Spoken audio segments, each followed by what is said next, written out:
morning, good morning. So, maaga ako nagising. Mga 4 AM gising na ako at nag-start na ako mag-edit ng ating mga mini vlogs. The other day, hindi ko napakita sa inyo yung rooftop kasi nga madilim na. So, ngayong 6 AM, punta tayo doon habang wala pang mga gumagawa para ma-update ko kayo kung ano ng itsura ng rooftop. Hindi mapinturahan yung part na yun, o nakita nyo? Kasi parang meron pang may tubig pa. Basta may gagawin pa sila, may kailangan pa silang gawin sa rooftop kasi nagtutubig pa siya. Parang may tagas or something. Kaya hindi matapos yung pintura. In fairness na nagpintura, guys. Ang ganda. Ang smooth ng pagka-white, So, ito si Mama naglalaba, pero hindi siya makakapagsampay dito kasi nga malikabok parang dito sila nagawa kahapon. Doon. Hindi pa pala tapos masyado yung mga bakal. Ayan, meron pang konting natira doon. Ito yung bodega. Ito magiging labahan ni Mudra. Ayan. Ang laki ng labahan ni Mama. Dapat medyo nilakihan na lang yung bodega. Pero malaki-laki rin naman pala. Ngayon yung magiging bodega natin, guys. Meron tayo ditong kitchen. Ito na magiging dirty kitchen natin dito. Tapos, ayan, may bubong na tayo. Etong bubong na to, hindi pa yan yun. Magiging ganito pa daw siya. Gusto ni Papa yung ganyang style ng bubong kasi maganda siya tignan. Halo-halo, ang daming ligpitin. Daming mga kung anik-anik here. Ay, ang ganda. Desert rose. Meron ng may bulaklak. Etong desert rose. Ito, itong pink na to.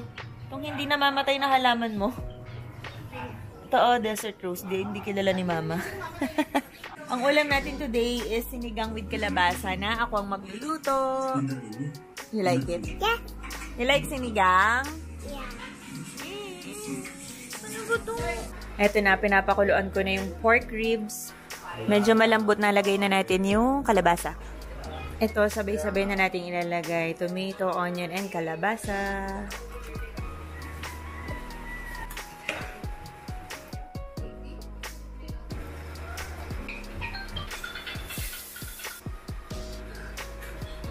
I think it's time for gulay.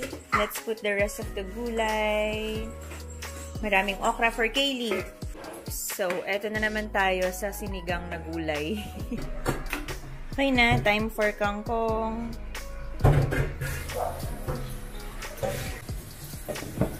So, after natin magluto ng sinigang, na-skip na natin yung lunch. Snacks na ngayon. Ang merienda natin, guys, napakasarap. Tcharam! Ito ay short order na pansit bihon. Actually, in-order lang namin to dito. Malapit lang, kapitbahay lang namin sila, Ate Amor. Sila yung in-order namin ng mga inihaw like barbecue, mga kung anik-anik na inihaw. So, ito guys, tignan nyo. Ito yung short order nila ng pansit bihon. Meron din ata silang kanton, mga ganyan. And this is only 50 pesos. Sobrang tipid, diba? At kay Ate Amor na rin ako nagpaluto ng mga ihahanda natin para sa Sunday sa gender reveal. Parang ang in-order ata namin sa kanya, ito, pansit bihon, ano pa ba? Shanghai. Meron pa yung nakalimutan ko. Basta makikita nyo na lang yun sa Sunday. So ito, first time ko matatry yung pansit bihon niya, pero yung barbecue niya, yung sauce niya, super sarap. Alam nyo guys, ang pansit bihon, masarap talaga pag pinapalaman sa Tasty. Yung Tasty kasi dito, kaya ito yung napili kong merienda. Kasi yung Tasty dito, masisira na. Sayang naman. Dahil masarap nga ito sa Tasty. Ito na, tikman na natin yung handa natin sa Sunday. Meron siyang kikiam, no? Tsaka, yun, mga normal laman ng pansit. O nga kikiam ba to? Mga squid ball din meron. Tsaka, syempre, repolyo and carrots.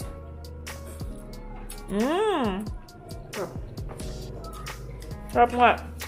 Itong masarap. Papalaman sa Tasty yung pansit. Yan, ganyan. Tinapay with pansit. Mas masarap nga itong mamona Kaya lang sayang yung Tasty.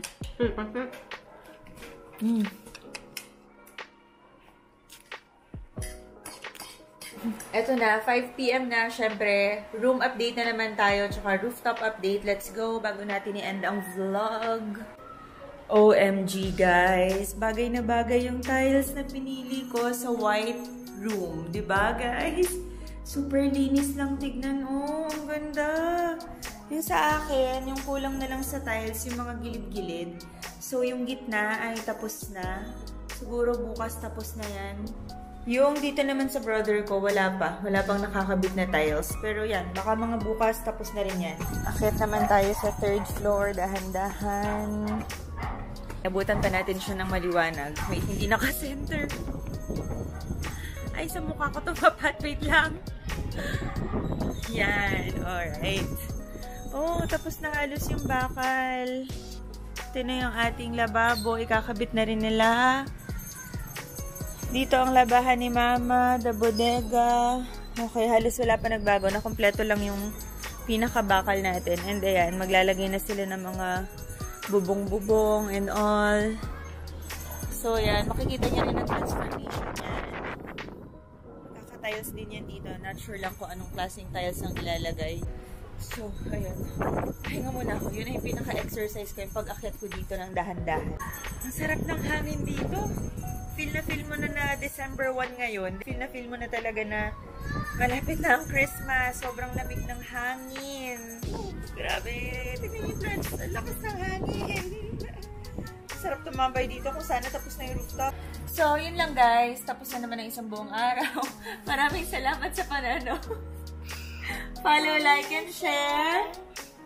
Bye! Babu! Ano yan?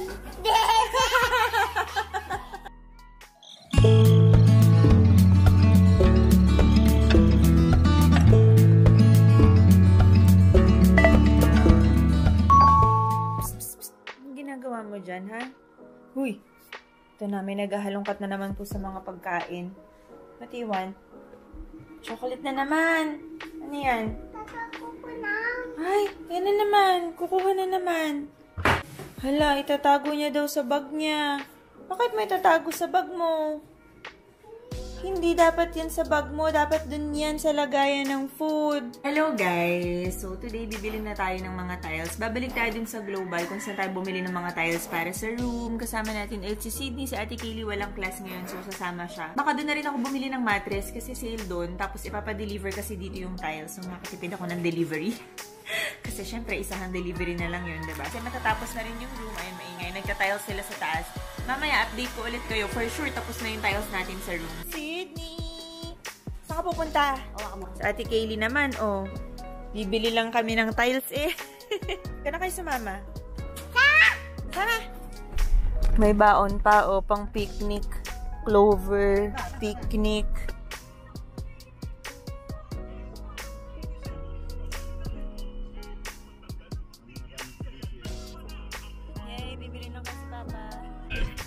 Pantulog pala ako. Hindi man pantulog, pambahay.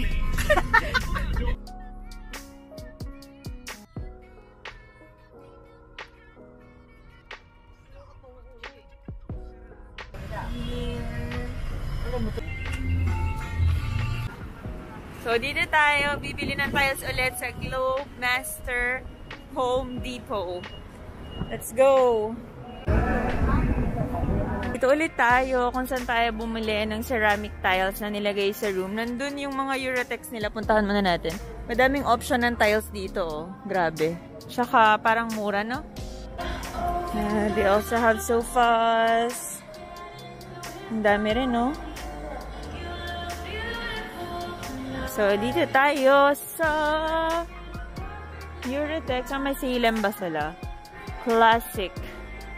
What is this? Ba't parang walang naka-check? This is 6 by 60 by 75. 7.4 less 20%.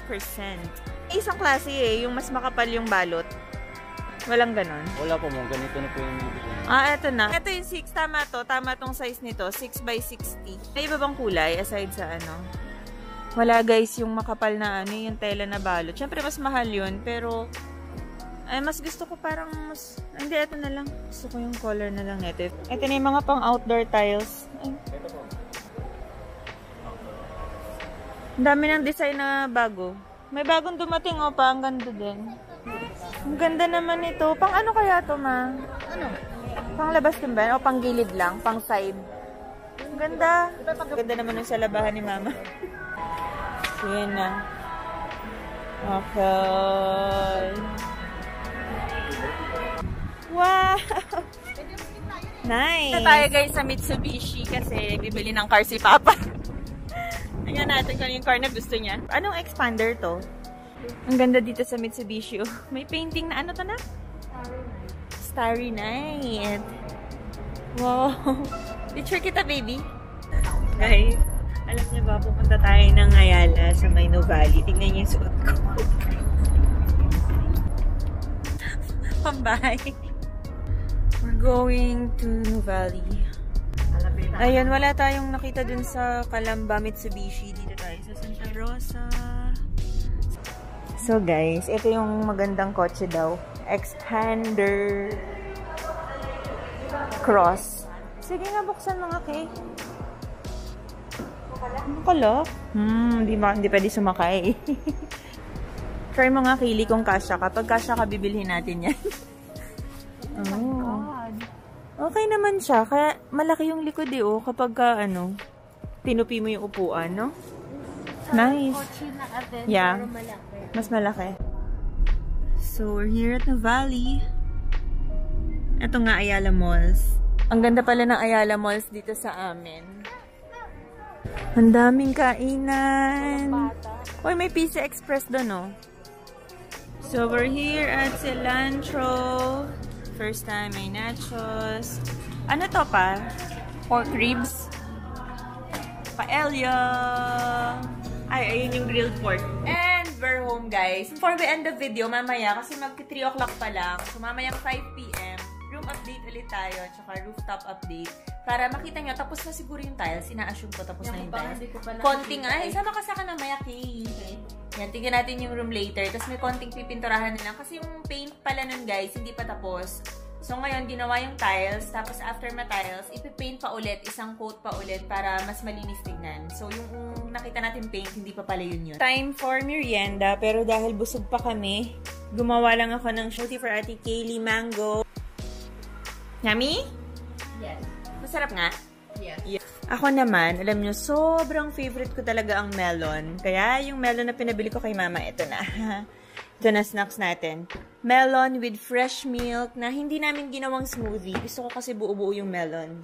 Alam niyo yung snacks natin from Priscilla Calle Kitchen nung isang araw. Yung melon nila doon, super sarap. Yun kasi may ice, ito naman juice lang.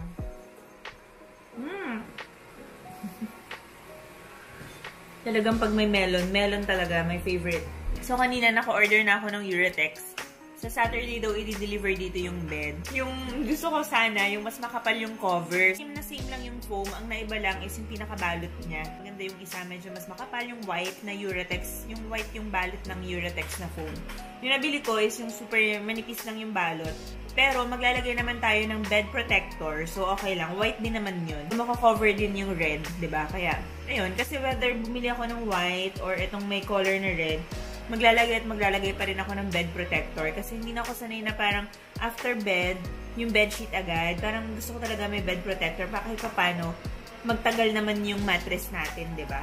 Medyo mahal yun, guys. Pero sulit yun kasi kapag ang bed nyo, merong bed protector, just in case lang na meron kayong matapon, liquid na natapon sa bed, hindi siya agad diretso dun sa mattress nyo. Ang lalabahan nyo lang is yung bed protector.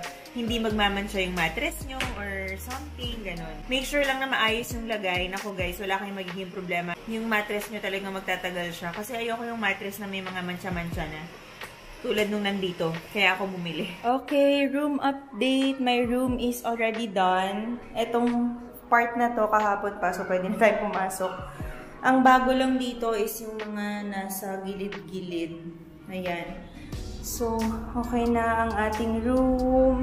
Finally! Ang ganda, no? Ang linis tignan. White. White lahat. White lahat. Yung sa brother ko, so far, isa pa lang yung nakakabit na tiles. Pero mabilis lang naman sila gumawa. Dito naman tayo sa third floor. Uy, wait! Si Wandering Jew natin. Ang kapal ng nice. Haba ng hair. Okay, update. Ano na bang nagawa nila here? Okay, parang wala pa ako nakita. Okay. Ginawa nila yung mga linya ng tubig, guys. Ayan, tapos nag-ano na sila, yung pinapakinis yung ganito, ang tawag doon, palitada ba yun? Gagawa na rin sila ng maliit na door for the bodega. Yung tiles na binili natin kanina para yun dito sa kabuuan ng 3rd floor. Yung blue na yun, yan, magiging tiles na rin yan. Tapos yung, ito yung labahan ni Mamsi na malaki, oh. Laki ng labahan niya, diba? Talagang ramdam na talaga na December na kasi sobrang lakas ng hangin, ang lamig-lamig. May mga halaman dito, hindi mo alam kung saan direksyon na sila pupunta. Maraming salamat po ulit sa lahat ng mga well wishes ninyo sa aking pregnancy. Although nalulungkot ako kasi minsan may mga nagko-comment din na mommies na nakunan daw sila. Tapos yung iba naman, ang tagal na nilang married, tapos hindi sila magka-baby. Minsan tuloy parang ayoko na mag-share ng preggy journey ko kasi parang ako yung nalulungkot para sa kanila. Pero at the same time, gusto ko rin mag-share sa inyo para next time baka makatulong naman sa inyo or para ma-inspire kayo, diba? Tsaka huwag kayong mawala ng pag-asa, guys. Ibigay yan sa inyo sa tamang panahon. Huwag natin kalimutan magdasal. Pagdasal natin na sana, syempre, ibigay din sa atin. Wala namang imposible kung ipagdadasal lang natin na ipagdadasal. Minsan nga lang, hindi agad-agad na ibibigay sa atin. Minsan kailangan talaga natin maghintay ng matagal bago natin makuha yung gusto natin or bago dumating yung hinihiling natin. Lulungkot lang talaga ako minsan kapag may mga nababasa akong comment na meron silang mga hindi magandang na experience nung buntis sila. Yung iba nga gusto nga magka-baby. Tayin lang talaga natin. Huwag tayong mainip, huwag tayong mawala ng pag-asa. May dahilan naman din ng lahat ng bagay kung bakit nangyayari sa atin yung mga bagay, mga pagsubok, kung bakit tayo binibigyan ng mga pagsubok.